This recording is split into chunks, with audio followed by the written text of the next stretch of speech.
कि श्रीमद् भागवत कथा की महिमा क्या है, महत्व क्या है। तो कहा कोई कितना भी बड़ा पापी हो, पंच उग्र पाप बताए गए हैं, पंच महापाप बताए गए हैं। और जिस व्यक्ति ने जीवन में वो सारे पाप किए हों, कौन कौन से पाप? पहला, पंच महापाप में मदिरा पान। दूसरा, ब्राह्मण की हत्या, स्वर्ण की चोरी, विश्वासघात और पर स्त्री संग। जिन्होंने इन सब पाप को किया हो, ऐसा जीव भी अगर भागवत की शरण में आ जाए तो उसकी मुक्ति हो जाती है। और मान लो कि कोई जीते जी भागवत नहीं सुन पाया, महापापी हो, शरीर छूट गया, संसार से चला गया, तो उसका क्या होगा? तो कहा भैया भागवत की कथा तो इतनी कृपामयी है, भागवत जी इतनी कल्याणमयी है कि जीते जी अगर कोई सुन ले तो उसका तो कल्याण करती ही करती है, पर मरने के बाद भी अगर कोई भागवत श्रवण कर ले तो ये उसका भी कल्याण कर देती है। मरने के बाद भी अगर उस जीव को उसके निमित्त भागवत का अनुष्ठान कर दिया जाए तो उसका उद्धार कर देती है। और एक कथा सुनाई, तुंगभद्रा नदी के तट पर एक ब्राह्मण रहा करते थे, जिनका नाम था आत्मदेव। क्या नाम था? आत्मदेव। जो पंडित जी थे ना, वो बहुत धर्मात्मा थे, बड़े सीधे साधे थे, बहुत धर्म करते थे, पर उनके जीवन में एक समस्या थी। क्या समस्या थी? कि जो पंडित जी थे वो तो बहुत भोले भाले थे, बड़े सरल थे, पर जो पंडितानी थी वो थोड़ी खतरनाक थी। वो थोड़ी खतरनाक थी, उल्टी बुद्धि वाली थी। और घरों में कई बार होता है कि माताएं जब ज़्यादा धार्मिक होती हैं तो पति देवता उल्टी बुद्धि वाली मिल जाते हैं। ये ज़्यादा भजन पूजा करे, मंदिर व्रत करे तो वो कहते क्या तुम करती रहती हो, क्या इससे होना है, छोड़ो। ये जिद करती है चलो सत्संग में, तो घर में झगड़ा हो जाता, बोले तुम वहीं जाओ सत्संग सुनने, हमें घर में रहने दो। ये जिद करती है मंदिर लेके जाओ, बोले नहीं तुम चली जाओ खुद से, हम नहीं जाने वाले। तो कई बार ऐसा होता है कि मैयाएं जब बहुत धार्मिक होती है तो पति ऐसे मिल जाते जो भगवत भक्त नहीं होते। पर कई बार ऐसा भी होता है कि पति देव तो बड़े धर्मात्मा होते हैं पर मैयाएं खतरनाक हो जाती हैं। हाँ, वो कहेंगे अजी चलो कथा सुन के आते, बोले तुम ही जाओ, हमें घर में वैसे भी बहुत काम पड़ा है, तुम्हें तो कुछ करना धरना है नहीं, कथा ही सुनना है, पहुंचे रहते हो, जाओ तुम ही। चलो मंदिर चलते, बोले नहीं जाना, तुम ही जाओ मंदिर। तो कई बार ऐसा भी होता है कि भाई लोग बड़े भगत होते हैं और मैया एकदम उल्टी होती है। अब पंडित जी के घर में यही हाल था। पंडित जी तो बहुत धर्मात्मा थे, पर जो उनकी पत्नी थी, नाम भी गजब का था। पंडित जी का नाम था आत्मदेव और उनका नाम था धुंधुली। और जैसा नाम वैसी बुद्धि भी थी महाराज। ना कभी धर्म कर्म करे, ना कभी पूजा पाठ करे, ना कभी मंदिर जाए, सब उल्टे काम करे। दिन भर निंदा चुगली करे, दूसरों के घर में झगड़ा लगाती फिरे। कईयों का ये भी काम होता है कि किसी के घर में बहुत शांति है तो उनसे देखी नहीं जाती है, वो कुछ ऐसा करेंगे कि महाराज शुरू हो जाती है कहानी। तो पंडित जी तो धर्मात्मा थे, पर पत्नी उनकी धर्मात्मा नहीं थी। पंडित जी फिर भी प्रसन्न रहते थे और आनंद से अपना जीवन व्यतीत कर रहे थे। लेकिन होता है ना कि कई बार विषमता होने के बाद भी व्यक्ति जी लेता है, रह लेता है संसार में, लेकिन दुनिया वाले जीने नहीं देते। चलो कुछ भी जीवन में अप्रसन्नता है, कुछ भी कमी है तो व्यक्ति रह भी लेता है, पर दुनिया वाले कहाँ छोड़ते हैं, दुनिया वाले नहीं जीने देते। पंडित जी के घर में एक गाय थी, उस गाय को भी कोई बछड़ा बछड़ी नहीं था, पंडित जी को भी कोई संतान नहीं थी। तुलसी का वृक्ष लगाया, केले का वृक्ष लगाया, सूख गया। अब तो गांव वालों ने ताना देना शुरू कर दिया, बोले पंडित जी आपके पितर आपसे बड़े नाराज हैं। क्यों? आपका तो जीवन ही बेकार है, आपके घर में कोई संतान नहीं है। और सुनते हैं जिसके घर में संतान नहीं होती उसका कभी उद्धार नहीं होता। पंडित जी बड़े भोले भाले थे, इतना सुनते ही महाराज बड़े दुखी हुए, बड़ी आत्मग्लानि हुई। लगा ये कह तो सही रहे हैं, मेरे पास कोई संतान नहीं है। घर में एक गाय ले आया, उसको भी कोई संतान नहीं है, यानी मेरे पितृ मुझसे नाराज हैं, दुखी हैं। अब मेरा उद्धार नहीं होगा, मेरे पितरों का कल्याण नहीं होगा, मेरे जीवन का कोई मतलब नहीं है। इतने दुखी हुए पंडित जी की घर से निकल गए आत्महत्या करने, मरने चल पड़े। क्योंकि दुनिया किसी को ठीक से जीने नहीं देती।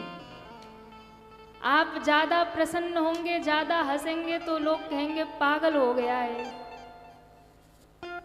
आप नहीं हंसेंगे, आप शांति से रहेंगे तो लोग कहेंगे घमंडी हो गया। किसी भी बहाने ये दुनिया जीने नहीं देती है। लेकिन भैया यदि जीवन को आनंद से जीना है ना, तो दुनिया की सुननी बंद करनी पड़ेगी। जब तक दुनिया वालों की बातें सुनते रहेंगे तब तक आपके जीवन में कष्ट लगा ही रहेगा। क्योंकि ये दुनिया वाले, आप एक अच्छा काम करोगे तो 10 बात लेकर खड़े हो जाएंगे। संसार का यही नियम है। जिसके पास सब कुछ होता है, जिसके पास सब कुछ होता है, उससे जलती है ये दुनिया। जिसके पास सब कुछ होता है उससे जलती है ये दुनिया, और जिसके पास कुछ नहीं होता है उस पे हंसती है ये दुनिया। कुछ नहीं है तो हंसेगी, सब कुछ है तो जलेगी। लेकिन एक तीसरी बात भी मैं कहूंगी, क्या? जिसके पास सब कुछ है तो जलती है ये दुनिया, जिसके पास कुछ नहीं है तो हंसती है ये दुनिया। पर संतों के पास जो कुछ है उसके लिए तो तरसती है ये दुनिया। महात्माओं के पास, संतों के पास जो असली पूंजी है ना, उसके लिए तो तरसती है दुनिया। जो मस्ती, जो आनंद एक महात्मा के पास है, जो एक संत के पास है, या भजन करने वाले किसी भजनानंदी के पास है, उससे तो भैया जलती है दुनिया, तरसती है दुनिया। क्योंकि वो आनंद, वो मस्ती जो एक भगवान के भक्त के पास है, वो दुनिया में किसी के पास नहीं। इसलिए ना तो ऐसे रहो कि हंसे ये दुनिया, ना ऐसे रहो कि जले ये दुनिया। आप तो ऐसे भजन करो, ऐसी भक्ति की मस्ती में रहो कि आपको देखकर तरसते ये दुनिया। हाँ, लोग तरसे कि भैया इसके पास जो भक्ति है वो मेरे पास हो, जो भाव इसके पास है, जो भजन की मस्ती इसके पास है, वो मुझे भी मिल जाए। तो पंडित जी जब मरने गए, वहां एक महात्मा से भेंट हुई। महात्मा जी ने कहा, कहाँ जा रहे? बोले मरने जा रहा। अरे भैया क्यों मरना? बड़े भाग्य मानुष तन पावा, सुर दुर्लभ है सदग्रंथ गावा। बड़े भाग्य से मनुष्य का तन मिलता और आप मरने जा रहे। भजन करिए, भक्ति करिए, सत्संग करिए। मरने से कुछ हाथ नहीं मिलने वाला, उल्टे प्रेत और बन जाएंगे, नरक में और जाएंगे। इसलिए भजन करिए।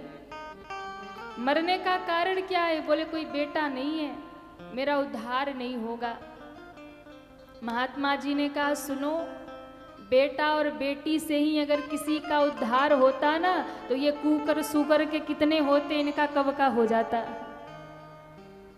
बेटा और बेटी से किसी का उद्धार नहीं होता भैया, अपने कर्म से जीव का उद्धार होता है।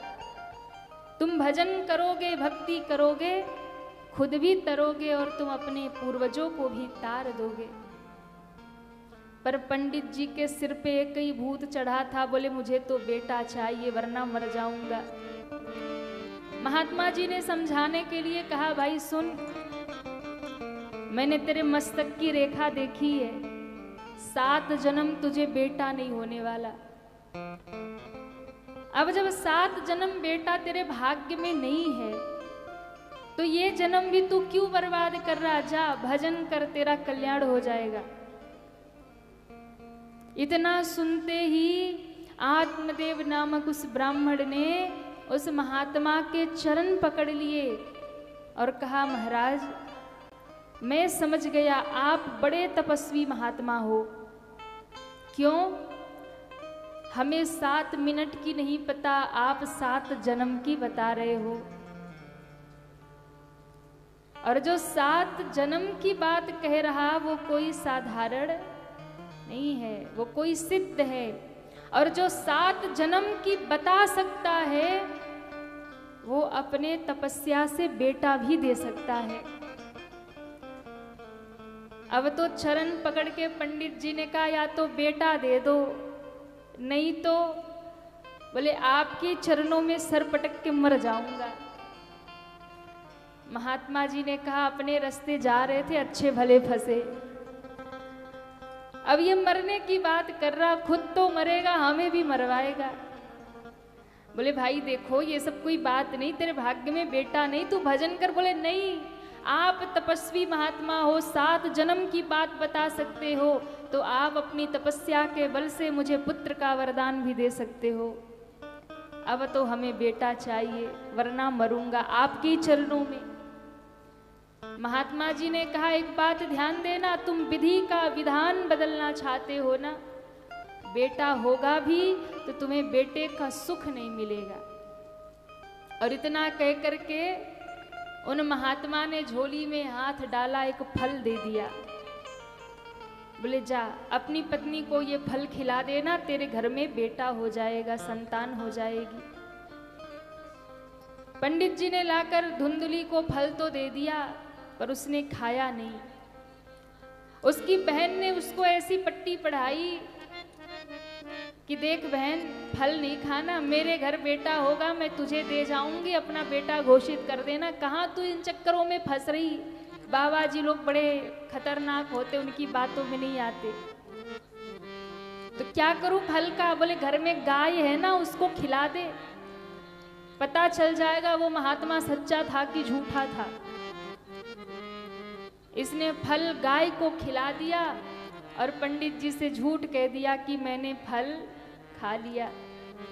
समय बीता, बहन के घर में बेटा हुआ, रातों रात पहुंचा गई और हल्ला मचा दिया कि आत्मदेव के घर बेटा हो गया। कहते हैं बहुत आनंद मनाया आत्मदेव ने, बड़ा उत्सव मनाया। धुंधुली ने कहा, मेरा नाम धुंधुली तो मेरे बेटे का नाम होगा धुंधकारी। अब जैसी माँ वैसा बेटा, नाम रख दिया धुंधकारी। लेकिन चमत्कार हुआ कि गैया ने वो फल खाया था ना, तो गौशाले में भी एक बालक का जन्म हुआ। एक बालक ने जन्म लिया। गौ माता ने बछड़े की जगह एक बालक को जन्म दिया।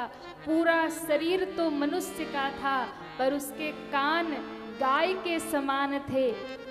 वो गौ पुत्र थे, इसलिए उनका नाम गोकर्ण पड़ गया। बोलिए गोकर्ण जी महाराज की जय हो। गोकर्ण जी महाराज और धुंधकारी दोनों एक साथ बड़े होने लगे, पर थोड़ा समय बीतने पर गोकर्ण जी तो काशी पढ़ने चले गए, संतों की सेवा में चले गए। धुंधकारी अपनी माँ के पास रह गया और दोनों के संस्कार अलग अलग हो गए। देखिए, आज के समय में बहुत जरूरी है अपने बच्चों को संस्कार दीजिए। क्यों? क्योंकि आज के समय में सबसे अधिक देश के युवा ही भटके हुए हैं, मार्ग भूले हुए हैं। और वो इसलिए भूले हुए हैं क्योंकि माता पिता ने उन्हें धर्म से अलग कर दिया।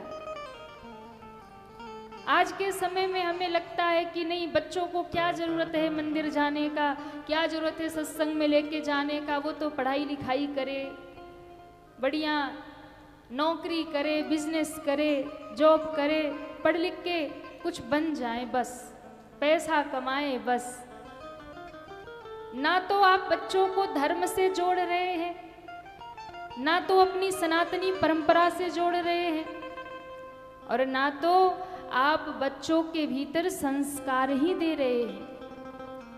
और वो बच्चा जब एक दिन भगवान को भी मानने से इनकार कर देता है, माँ बाप को भी पहचानने से इनकार कर देता है, और बुढ़ापे में कभी वृद्धाश्रम छोड़ देता है, तो वही माँ बाप रोते हैं कि बेटे ने ऐसा किया। विचार करिएगा, ये बड़ी गहरी बात है। क्यों ऐसा हो रहा? क्योंकि आपने उन्हें धर्म से नहीं जोड़ा, आपने उन्हें सनातन संस्कृति से नहीं जोड़ा, आप उन्हें कथा सत्संग में नहीं लेकर गए, संतों से गुरुओं से नहीं जोड़ा। आपने उन्हें सनातन की परंपरा नहीं सिखाई, आपने उन्हें राम और कृष्ण के चरित्र का दर्शन नहीं कराया। और यही कारण है कि आज के युवा संस्कार विहीन होते जा रहे, वो धर्म को भूलते जा रहे। और एक बात, यदि आपका बच्चा धर्म नहीं मानेगा, आपका बच्चा सनातन संस्कृति को नहीं मानेगा, आपका बच्चा यदि भगवान को नहीं मानेगा, तो भूल में मत रहिएगा, फिर वो माँ बाप को भी नहीं मानेगा। ये पक्की बात है। जो भगवान को नहीं मानेगा, फिर वो माँ बाप को भी नहीं मानेगा। लेकिन जो बच्चा धर्म को मानेगा, जो भगवान को मानेगा, वो चाहे विदेश भी चला जाए, माँ बाप की ख्याल जरूर करेगा। ये संस्कार बचपन में बच्चों के भीतर डालिए, उन्हें धर्म से जोड़िए, सत्संग से जोड़िए, उन्हें सनातन संस्कृति से जोड़िए। और ये सबसे बड़ा दायित्व माताओं का है, क्योंकि माँ को प्रथम गुरु कहा गया है। सबसे अधिक जब बालक बेटा बेटी छोटे होते तो माँ के पास ज़्यादा रहते हैं, इसलिए माँ का दायित्व है कि वो उनके भीतर संस्कार डाले। माता को निर्माता कहा गया है। एक माँ के भीतर वो क्षमता है, वो चाहे तो अपने बेटे को बड़े से बड़ा डाकू बना दे, और माँ चाहे तो बेटे को बड़े से बड़ा भगवत भक्त बना दे। ये माँ के हाथ है।